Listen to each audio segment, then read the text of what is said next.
Hi, good morning everybody. This is Lee Brower. Surprise! I'm coming to you from Surprise, Arizona this morning. I'm grateful to be here and I am glad to be here. I'm actually out on a hog. I call it a hog because it's a hike jog.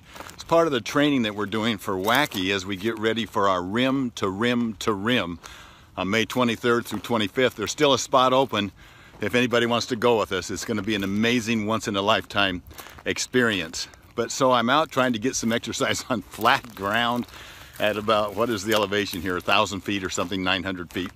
Not much training, but at least it keeps me in motion. As I'm walking along here, some people have said, Lee, how can you leave town? We're here for our, by the way, we're here for our granddaughter Sawyer's first birthday. We're blessed to have our last two grandchildren only be 3 months apart. So we get to celebrate one grandchild's birthday this weekend, and in 3 months from now, we'll get to celebrate Sloan's. So how fun is it to be grandparents at this time? But anyway, so they said, how can you get away? You just sold your house and you don't know where you're going to move to. And I said, well, Lori's criteria is simple. All we only have to be is 30 minutes away from an airport. She says she's not driving me any farther if it's farther than that. So that's our criteria. And yes, we have to be out of our home by the end of February. And oh my goodness, you kind of panic. You know, but future's a wonderful thing. And I did panic, quite frankly. And Lori calmed me down a little bit. I was sitting there thinking, where are we going to go? What are we going to do?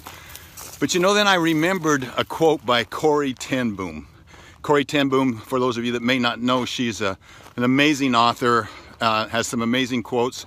But she and her family, they hid the Jews during the Nazi war, where the Nazis were trying to capture the Jews. She hid them in their house. And one of her great quotes is that, you can always trust an unknown future to an all-knowing God. And I thought, wow, that is true. And if we just surrender and turn it over to Him, we'll be guided. It may be a journey for us, but it's going to be fun and it'll be exciting. I've thought about courage a lot recently. I've listened to some great leaders talk about courage and complacency and the relationship between them.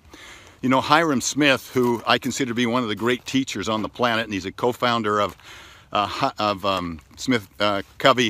Franklin Covey. He was a founder of Franklin Company that merged into Franklin Covey. But Hiram defined courage, or character, I mean, and I think it's interchangeable, as the ability to carry out a worthwhile decision once the emotion of making that decision has passed. You know, and so I think about that. I'll say it again. Courage is the ability to carry out a worthwhile decision once the emotion of making that decision has passed. You can also relate that to character. Robert Louis Stevenson said, courage comes in many forms. You know, he said that courage does not have many witnesses. Courage itself, you know, does not require, just because the drum's not beating or the crowd's not yelling your name, doesn't mean that you can't have courage. I'm paraphrasing there.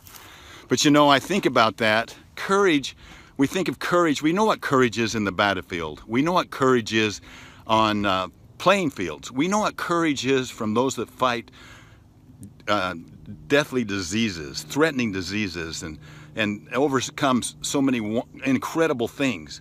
But courage comes in those quiet moments. Like my mom used to say, whenever I'd leave the house, she said, son, remember who you are. You probably had your own mom that said that to you.